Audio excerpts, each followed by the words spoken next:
ভাতের জল বসিয়ে দিয়েছি, এখন ভাত হবে। এতে একটা আলু সেদ্ধ দিয়ে দিয়েছি, এই যে আলু দিয়ে দিয়েছি, কারণ আমার মা বলে ভাতে সবসময় আলু দিতে হয়, একটা যে কোনো সবজি দিতে হয়। এই যে ডালটাও আমার সেদ্ধ হয়ে গেছে, ডালটা সাঁতলাবো। আজকে যেটা করব, এই যে জল বসিয়ে দিয়েছি প্রেশার কুকারে, আর এই দেখুন এটা কেটে রেখেছি মোচা কেটে রেখেছি, এটা সেদ্ধ করব। আজকে মোচা করব, আমি যেভাবে করি আপনাদের দেখাবো, আপনারা কেমন করে করেন সেটাও আমাকে জানাবেন। যে মোচা করছি, মোচাটা আগে সেদ্ধ করে নেব, তারপরে করব। যে মোচাটা প্রেশার কুকারে দিয়ে দিয়েছি, এবার পুরোটা দিয়ে দিচ্ছি। এবার একটু হলুদ দেব, আর একটুখানি লাগবে, হলুদ দিলাম, আর এই 1 চামচ নুন দিলাম। এই নুন হলুদ দিয়ে মোচাটা একটু ভালো করে মেখে জলের মধ্যে একটু ভালো করে এটা এবার সেদ্ধ করতে দেব।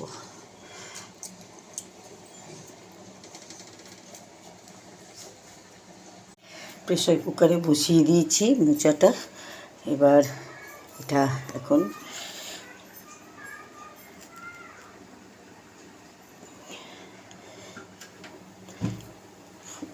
একটু হালকা, মানে পুরো সিম করব না, হাফ সিম করে মোচাটা 5-6টা সিটি দিয়ে দেবো।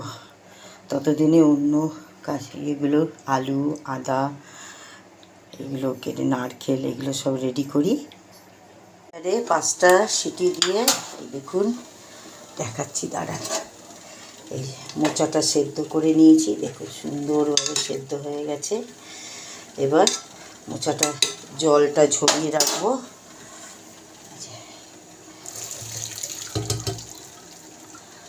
মোচাটা জলটা ঝরিয়ে রেখে দিলে,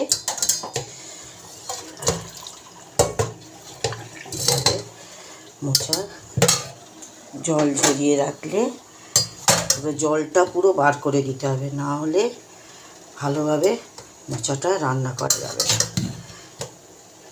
মোচা থেকে জল ঝরিয়ে রাখছি, এটা হয়ে গেলে এই দেখুন নারকেল গুঁড়ো রেখেছি, আদা বাটা, আর এই আলু কেটে রেখেছি, এগুলো দিয়ে টমেটো গ্রেট করে রেখেছি, কারণ নিরামিষ করব। কিভাবে করব আপনাদের অবশ্যই দেখাচ্ছি।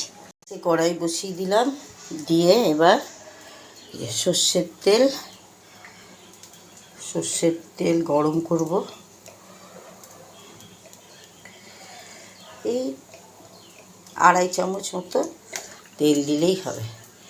এবার তেলটা গরম করব, গরম হয়ে গেছে। এবার এর মধ্যে আলুগুলো প্রথমে ভেজে নেব। সব আলুগুলো দিলাম, দিয়ে আগে প্রথমে একটু নুন হলুদ দিয়ে আলুগুলো ভেজে নেব।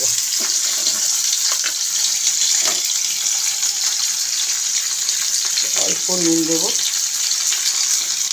আর একটু হলুদ দেবো, দিয়ে আলুগুলো ভেজে নেব।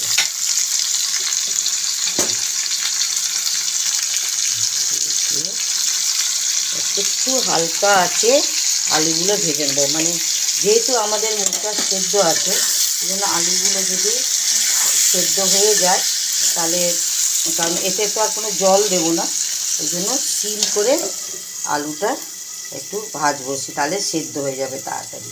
বাস্তে আমি একটা মশলা রেডি করে রেখে দিই। স্বাদ মতো লঙ্কা, যেমন ঝাল খায় তার উপর ডিপেন্ড করে। ধনে গুঁড়োটা সবসময় একটু বেশি দিতে হয়,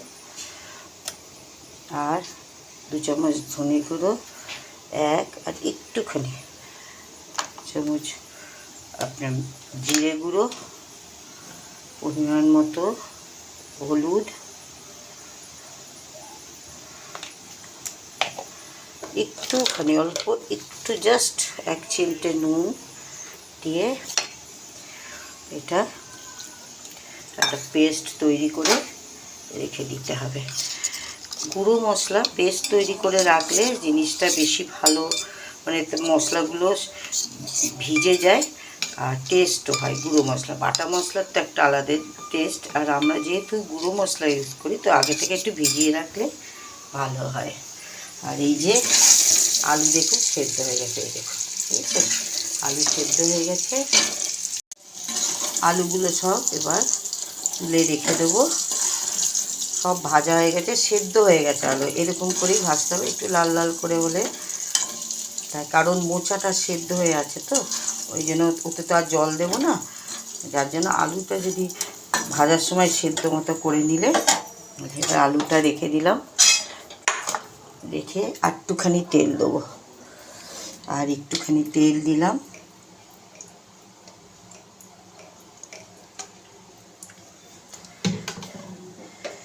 তেলটা গরম হচ্ছে, এবার এর মধ্যে জিরে গুঁড়ো দেবো, জিরে, গোটা জিরে ফোড়ন দেবো। গরম হয়ে গেছে, এর মধ্যে এই যে গোটা জিরে আর তেজপাতা, এটা ফোড়ন দিলাম। একটু ভাজা ভাজা, একটু সিম করে দিই, একটু ভাজা ভাজা গন্ধ হবে যখন, একটুখানি কয়েক সেকেন্ড মতো একটু বাড়িয়ে দিয়ে কয়েক সেকেন্ড মতো ভাজলাম। দেখুন, দেখবেন জিরে ভাজার একটা খুব সুন্দর স্মেল আসে, দেখবেন। ফোড়নটা সবসময় একটু হালকা করে ভাজতেই হয়, তবে তারপরে সব কিছু দিতে হয়। এবার এর মধ্যে এই দেখুন, এটা আমি ইনস্ট্যান্ট আমার কেনা নারকেল গুঁড়ো, এবার সিম করে দেবো, করে নারকেল গুঁড়ো যেহেতু ইনস্ট্যান্ট নারকেল গুঁড়ো ওই জন্য এটা একটু ভেজে নেব। নারকেল গুঁড়োটা একটু ভেজে নিলাম, একটু হালকা, তখন একদম সিম করে দেবেন, নাহলে নারকেল গুঁড়োটা ওটা আপনার পুড়ে যাবে। ওই জন্য নারকেল গুঁড়ো জাস্ট একটু এক মানে কয়েক সেকেন্ড, যে তার মধ্যে এই যে টমেটো গ্রেট করা এটা দিয়ে দিতে হবে। এবার টমেটোর যে জলটা, এটা দিয়েই নারকেল গুঁড়োটা সুন্দর ভাজা ভাজা হয়ে যাবে। একটা সুন্দর গন্ধ বেরোয়, যদি নারকেল গুঁড়োর মধ্যে একটু টমেটো দেন, একটা আলাদাই গন্ধ সুন্দর বেরোয়। এটা ভাজবো, একটু গরম হয়ে গেছে, এর মধ্যে এই যে গোটা জিরে আর এই তেজপাতা, এটা ফোড়ন দিলাম। একটু ভাজা ভাজা, একটু সিম করে দিই, একটু ভাজা ভাজা গন্ধ হবে যখন, একটুখানি কয়েক সেকেন্ড মতো একটু বাড়িয়ে দিয়ে কয়েক সেকেন্ড মতো ভাজলাম। দেখুন, দেখবেন জিরে ভাজার একটা খুব সুন্দর স্মেল আসে, দেখবেন। ফোড়নটা সবসময় একটু হালকা করে ভাজতেই হয়, তবে তারপরে সব কিছু দিতে হয়। এবার এর মধ্যে এই দেখুন, এটা আমি ইনস্ট্যান্ট আমার কেনা নারকেল গুঁড়ো, এবার সিম করে দেবো, করে নারকেল গুঁড়ো যেহেতু ইনস্ট্যান্ট নারকেল গুঁড়ো ওই জন্য এটা একটু ভেজে নেব। নারকেল গুঁড়োটা একটু ভেজে নিলাম, একটু হালকা, তখন একদম সিম করে দেবেন, নাহলে নারকেল গুঁড়োটা ওটা আপনার পুড়ে যাবে। ওই জন্য নারকেল গুঁড়ো জাস্ট একটু এক মানে কয়েক সেকেন্ড, যে তার মধ্যে এই যে টমেটো গ্রেট করা এটা দিয়ে দিতে হবে। এবার টমেটোর যে জলটা, এটা দিয়েই নারকেল গুঁড়োটা সুন্দর ভাজা ভাজা হয়ে যাবে। একটা সুন্দর গন্ধ বেরোয়, যদি নারকেল গুঁড়োর মধ্যে একটু টমেটো দেন, একটা আলাদাই গন্ধ সুন্দর বেরোয়। এটা ভাজবো একটু 1 মিনিট মতো, যে টমেটো দিয়ে ভাজলে দেখুন, এই দেখুন সাইড দিয়ে তেল ছেড়ে দেয়। নারকেলের একটা আলাদা তেল থাকে, তেলটা ছেড়ে দেয়।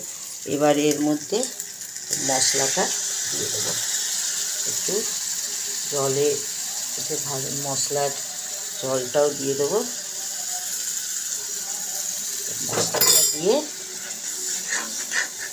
এবার একটু কষাতে হবে, সিম করে একটু কষাতে হবে মশলাটা। কারণ আমাদের আলুও সেদ্ধ হয়ে গেছে আর মোচাও সেদ্ধ হয়ে গেছে। এটা ঢাকা দিয়ে হালকা একটু কষাতে হবে। ভাজা ভাজা হলো, আর এর মধ্যে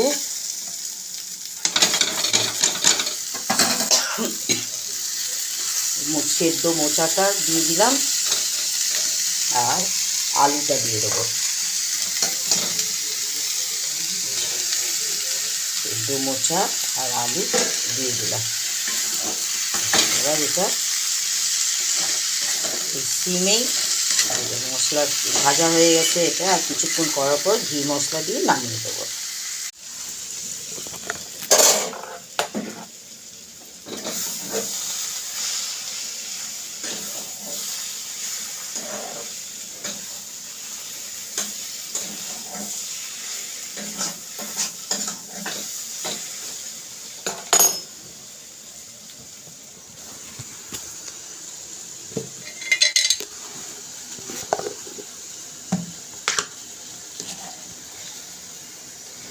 অল্প একটু মিষ্টি দেব, একটু মিষ্টি দিলাম, দিয়ে ব্যাস একটু নাড়াচাড়া করে একটু ঢাকা দিয়ে দিই, যাতে দিয়ে বন্ধ করে দেবো। ব্যাস রেডি। এইভাবে মোচা ঘন্ট করি। আপনাদের যদি ভালো লাগে তাহলে লাইক কমেন্টস করে দেবেন। ভালো আমার আরও কি আপনারা রান্না দেখতে চান, কেমন লাগে একটু অবশ্যই কমেন্টস করবেন, তাতে আমি উৎসাহিত হব। আরও এভাবে আপনারা উৎসাহ দিলে আমি আরও নানা রকম রান্না করার চেষ্টা করব। ভালো থাকবেন, সুস্থ থাকবেন, বাই।